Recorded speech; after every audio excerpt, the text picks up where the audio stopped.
Bagi yang sering tidak memanfaatkan waktu dengan baik, sering menunda-nunda, sering membuang-buang waktu, mungkin video ini bisa mengubah cara pandang Anda terhadap waktu. Dalam video ini, kita akan melihat cara lebih memahami entitas sementara. Waktu adalah modal yang Tuhan berikan kepada kita, baik kaya maupun miskin. Antara kegagalan dan keberhasilan adalah sama. Orang kaya hanya punya waktu 24 jam. Orang sukses hanya punya waktu 24 jam. Orang miskin juga punya waktu 24 jam sehari, sama seperti orang gagal. Singkatnya, Tuhan memberi kita waktu yang sama, tidak ada perbedaan. Jika memang ada perbedaan yang dimiliki oleh orang kaya dan orang miskin, maka ada orang yang lahir dari keluarga yang berbeda. Lahir dengan kecerdasan berbeda, lahir dengan bakat berbeda, namun semuanya ada satu kesamaan, yaitu waktu. Jadi sebenarnya saat itu jumlah modal yang kita miliki sama persis. Tidak ada yang diuntungkan atau dirugikan. Ini adalah sifat dari waktu yang dibutuhkan untuk berhasil. Waktu adalah modal yang diberikan kepada kita semua untuk menciptakan kekayaan. Waktu juga merupakan sesuatu yang tidak dapat dikendalikan oleh siapapun. Jumlahnya tetap dan tidak dapat ditambah atau dikurangi. Jadi pada titik ini kita perlu menyadari bahwa kita semua mempunyai jumlah waktu yang sama. Semua tergantung bagaimana kita memanfaatkannya. Sekaya apapun kita tidak bisa menghemat waktu 24 jam menjadi 25 jam sehari. Hal ini sama sekali tidak mungkin. Sekuat apapun kita tidak bisa menghentikan waktu. Kita tidak bisa menghentikan waktu sesaat pun. Waktu akan terus mengalir, tidak ada yang bisa menghentikannya, tidak ada yang bisa menambah atau menguranginya. Sekarang, waktu adalah perwujudan dari kekuasaan mutlak Sang Pencipta. Ya, tidak dapat diganggu-gugat, tidak dapat disesuaikan, tidak dapat diubah, tidak dapat dikendalikan. Yang bisa kita lakukan hanyalah memanfaatkan waktu sebaik-baiknya.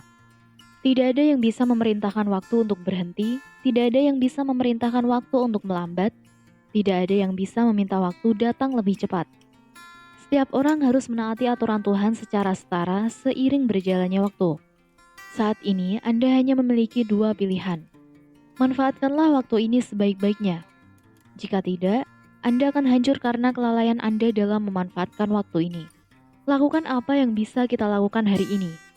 Lakukan apa yang bisa kita lakukan sekarang. Jangan pernah menunda karena penundaan apapun akan berdampak besar pada kehidupan kita. Tidak yakin apakah kita bisa melakukannya besok. Tidak yakin apakah kita bisa melakukannya tahun depan. Mungkin kita hanya menunda 1 jam saja. Tapi tahukah kita dampaknya bisa menunda kesuksesan kita hingga 6 bulan, bahkan setahun, mungkin 10 tahun. Keterlambatan yang kelihatannya tidak berarti hanya 1 menit, 1 jam, hanya sehari, atau mungkin sebulan, mempunyai dampak yang sangat besar bagi masa depan kita. Apa jadinya jika Anda berniat mendaftar ujian universitas tetapi terlambat 1 jam, lalu kita bisa mengulanginya untuk 1 tahun lagi? Bagaimana jika kita terlambat menyelesaikan pekerjaan yang seharusnya sudah selesai sekarang? Ternyata kita selesaikan besok, dan ternyata berdampak pada kita yang terpaksa kena PHK. Apa jadinya jika keterlambatan kita 1 menit membuat kita tertinggal naik pesawat? Kita pun mengalami kerugian. Tidak hanya kehilangan uang untuk membeli tiket pesawat berikutnya, tapi juga kepercayaan, kesempatan untuk bertemu dengan orang-orang yang harusnya kita temui. Banyak hal. Semua keterlambatan itu karena kita menunda sesuatu. Mungkin cuma 1 menit, 1 jam, 1 hari. Tapi dampaknya sangat panjang. Bisa jadi terlambat dan melakukan penundaan 1 hari itu akan bisa menunda kesuksesanmu 1 tahun, 2 tahun, bahkan 5 tahun lagi. Jadi, pahamilah, menunda menyelesaikan sesuatu artinya menunda untuk meraih kesuksesanmu di masa depan. Kalau kamu ingin sukses hari ini, ingin sukses di masa depan, maka sukseslah dalam menggunakan waktumu hari ini. Lakukan yang bisa dilakukan sekarang, jangan menundanya. Kamu menunda melakukan investasi sekarang, dampaknya akan kamu rasakan 10 tahun yang akan datang. Kamu menunda menabung sekarang, bisa jadi kamu akan menyesal 5 tahun yang akan datang. Itulah pemaparan tentang pentingnya waktu untuk kehidupan kita. Mudah-mudahan kesadaran tentang pentingnya waktu ini bisa mengubah cara kita dalam mengelola diri dalam menggunakan waktu.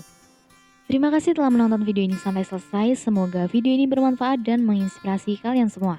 Jangan lupa like, komen, dan subscribe channel YouTube kami agar tidak ketinggalan video inspiratif lainnya.